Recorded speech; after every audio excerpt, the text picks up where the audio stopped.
Super natural powers, అతీంద్రియ శక్తులు.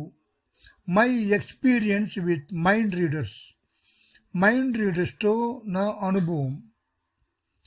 చెన్నై నగరంలో హైకోర్టు ముందు ఉన్న ఒక ప్లాట్ఫారం మీద జరుగుతున్న ప్రదర్శనను నేను చూచాను.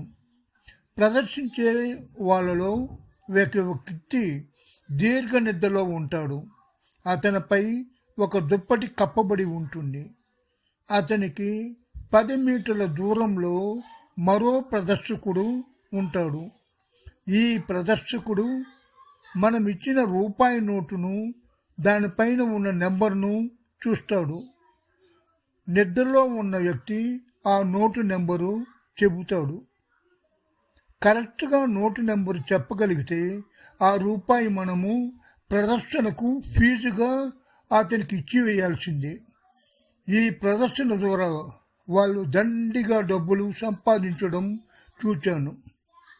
రూపాయి నోటు చూసే వ్యక్తి అతని పెదవులు ఏదైనా కదులుతాయా అని నేను బాగా గమనించాను.